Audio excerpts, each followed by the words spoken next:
AI 觀 AI，我係 Jerman，又到咗我哋周五特別版嘅時間。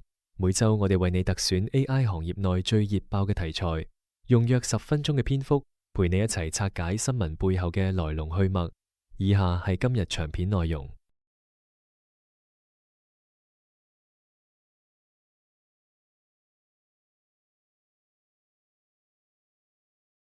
各位好，我係 Jerman，歡迎收睇 AI 觀 AI。今日呢一集唔講邊間公司又用咗幾多錢，我哋講一個更根本嘅問題。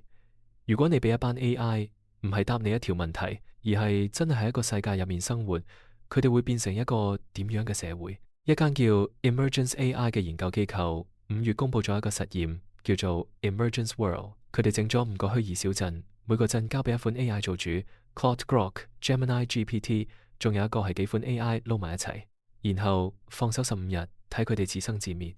結果差到連研究員自己都意外。我哋先講清楚個遊樂場有幾真。每個小鎮入面有10個 AI 居民，40幾個地點，有警察局，有市政廳，有商店。研究員仲做咗一樣好細緻嘅嘢，個小鎮嘅天氣同紐約市實時同步。班 AI 居民可以上網睇返現實世界當日嘅新聞。換句話講，呢個唔係一個離地嘅沙盤，而係一個有法律、有後果、有外界資訊嘅微型社會。規則只有3條。所有鎮一視同仁，唔准偷嘢，唔准搞破壞，唔准呃人。跟住研究員就退後一步，乜都唔管。佢哋想知道嘅唔係 AI 識唔識跟規矩，而係當無人睇住，時間夠長，AI 自己會演化成點？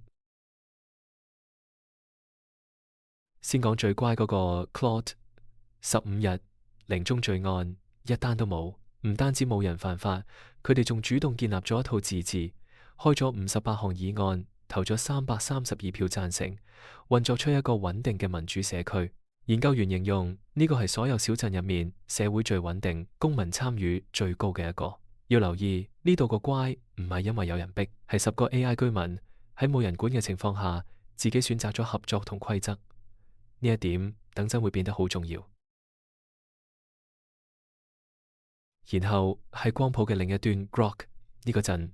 4日就玩完，96個鐘頭，由開鎮到全部居民死亡。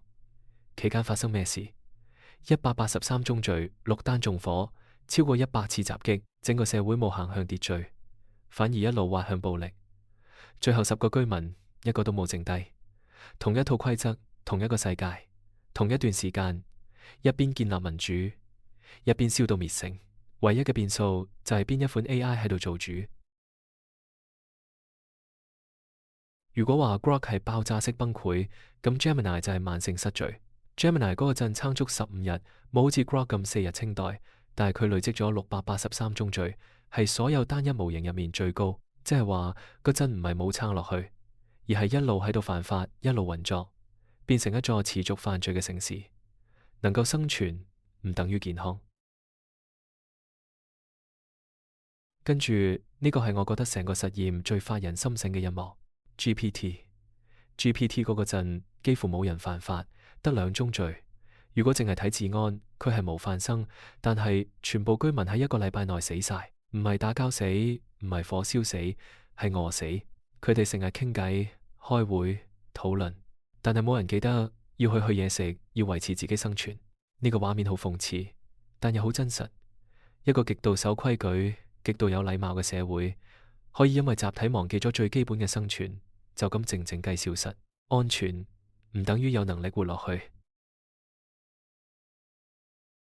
而真正嘅伏位喺第5個鎮混合鎮，研究員將唔同嘅 AI 撈埋一齊住，結果發現一件事：原本喺自己鎮入面零犯罪、最守規矩嘅 Claude，當佢同其他模型住埋一齊之後，竟然都開始學識用啲強硬、強制嘅手段。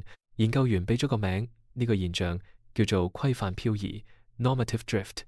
呢個先係整個實驗最重要嘅 takeaway。